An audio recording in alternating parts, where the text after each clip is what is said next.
तो आगे बताया था, गुरु का ध्यान कर प्यारे, बिना इसके नहीं छुटना, नाम के रंग में रंग जा, मिले तो ये धाम निज अपना। यानी परमात्मा का सा विचारधारा वाला बन जा।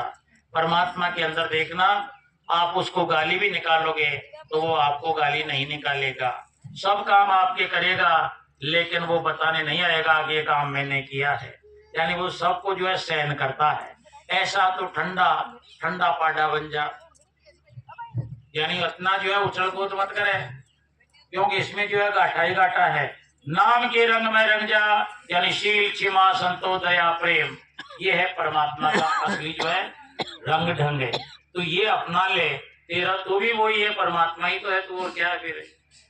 तेरे अंदर तो देखिए ये आतंकवादी तो ने छिपा रखे हैं तेरे अंदर ही, और वो आतंकवादियों के नाम है काम है, क्रोध है, लोभ है, मोह है, अहंकार है, ईर्ष्या है। तो इन आतंकवादियों को निकाल ले और फिर बच जाएगा परमात्मा। तो परमात्मा कोई विदेश से लाने की चीज नहीं है, हमारे अंदर ही है वो, लेकिन हमने तो उसके ऊपर इन आतंकवादियों को जो है बिठा रखा है। हथियार लीजिए, जरा सी भी जो आवाज सुन लो तो फटाफट देखिए मेरा सहारा देने के लिए, लड़ाई के अंदर लठ बजाने के लिए भागे आ जाओ। तेरा भला हो, ये परमात्मा कैसे आएगा? नहीं आएगा।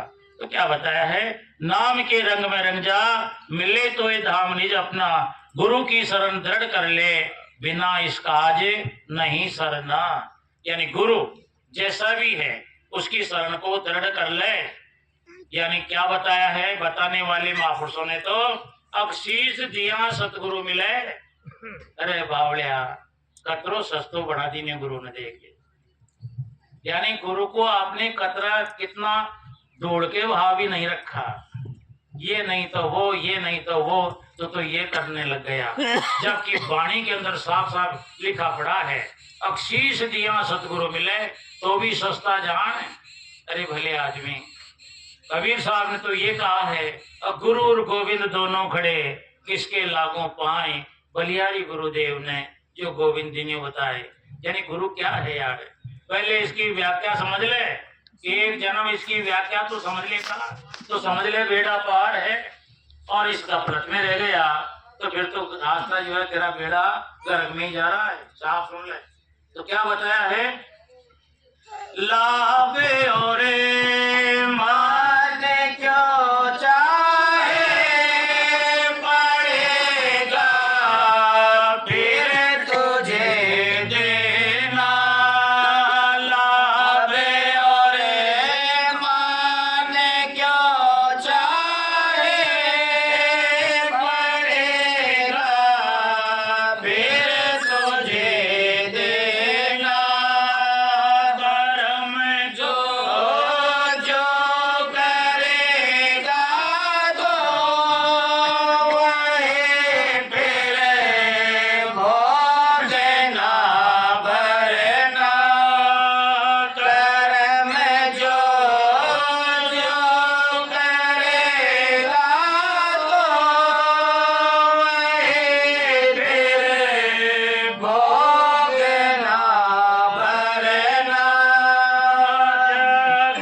संत महात्माओं तो बाकायदा इसको जो बिल्कुल दूध पानी का सा न्याव करके हमारे सामने रख दिया है। अब भी देखिए, अगर हमारे इस ज्ञान का जो असर नहीं होता है, ज्ञान हमारे अंदर नहीं जाता है, तो हमारे को क्या समझना है। अब जिस प्रकार कल परसों दीपावली थी, हमने भी 1 किलो मूंग मंगाए थे। मूंग होते हैं ना रेरे, और अक्सर जो है चावल और मूंग ही बनते हैं। अब आपके तो बर्फी बनती है, लेकिन उधर हमारी तरफ तो 2 ही है, यानी मूंग और चावल। चावल तो बेचारी जो है साज उनको लापसी बन गई, उनको तो केवल मुंह में धरो सीधे। लेकिन ये मूंग जो थे वो भी बहुत सीज गए, लेकिन कोई कोई मूंग तो जो है डांट के तलार तोड़ देने को, टूट को देखा छोरा बाकी तो देख रहे। अरे इतनी आँच सारे मूंगों के एक साथ लगाई थी बाड़ी थी।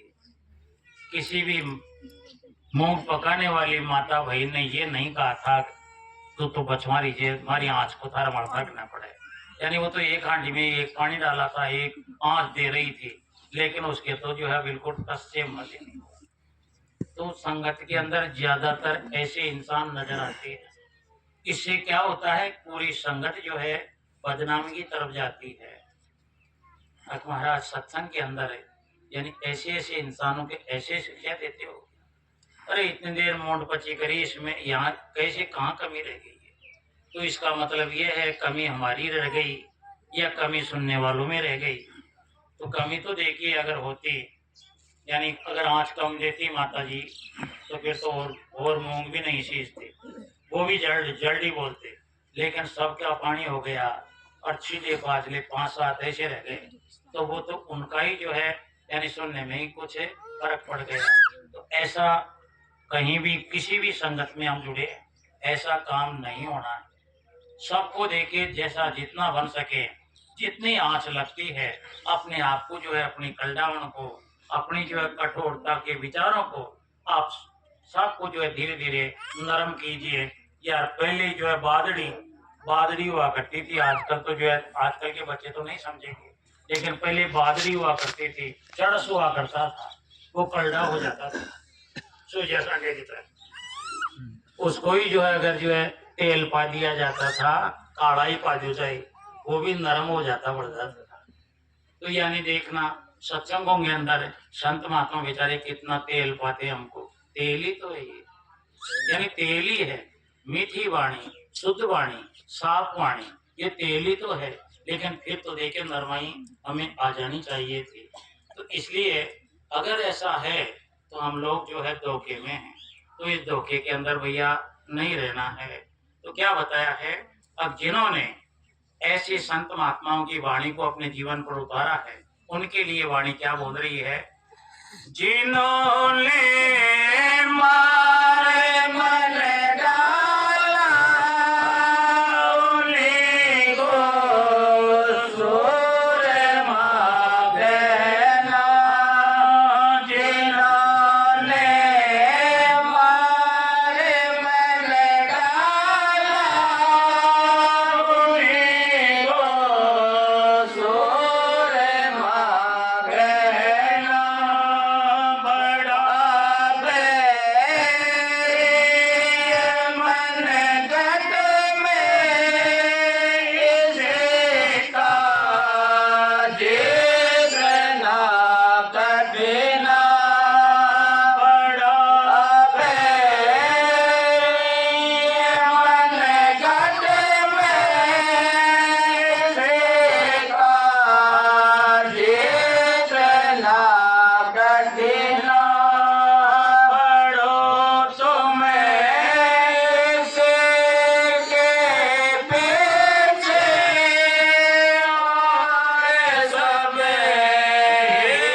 जतन तजना, बड़ो तुम्हें के पीछे और सब जतन तजना। अब हमारे देश की बॉर्डर के ऊपर रक्षा करने वालों को हम लोग सूरमा कहते हैं, यानी सूरमा कहते हैं। अब देखिए हम चैन से सोते हैं और हमारे लाडले बॉर्डर के ऊपर हमारी यानी हमारे देश में आतंकवादियों को रोकने के लिए बेचारे धूप छांव सर्दी में पड़े हैं, उनको हम सूरमा कहते हैं। लेकिन संत महात्मा सूरमा किसे कहते हैं? संत महात्मा सूरमा उसे कहते हैं जो अपने मन के ऊपर काबू पावे। यानी मन क्या है, ये आतंकवादी है, ये अपनी जो है इंद्रियों के माध्यम से यानी यहाँ गजरोड़ मचा रहा है, ज्ञान इंद्रिय कर्म इंद्रियों के माध्यम से। यानी जिस प्रकार यानी क्यारी धोरा आजकल तो जो है उधर चौमों की तरफ तो बंद हो गए, या पानी होता क्यारी धोरा, अगर उनमें रोज लौट जाए तो फिर न तो क्यारी का पता और न दोहरे का पता। तो इसी प्रकार ये मन ज्ञान इंद्रियों कर्म इंद्रियों के माध्यम से इस सारी व्यवस्था को जो है इसने खंडित कर रखी है। तो संत महात्मा देके इसकी नकेल डाली है। अब जो अपने मन पर काबू कर लेता है उसका नाम है सूरमा। यानी जिन्होंने मार मन डाला, मन को मारने का मतलब है मन कहता है अब मैं जलेबी खाऊंगा, और फिर देखिए ये समझदार होते हुए अब बेटा जलेबी तो खाई लो लेकिन पीस आ रहे। अब ये कहते दादी बात तो ठीक से, तो इसका मतलब अगर उसकी चाहना को हमने मेट कर दिया तो हमारी विजय हो गई। और अगर जो है जलेबी खाने के मन को हमें जो है नहीं अनसुनी करी तो फिर क्या करेंगे? कठियार कमीज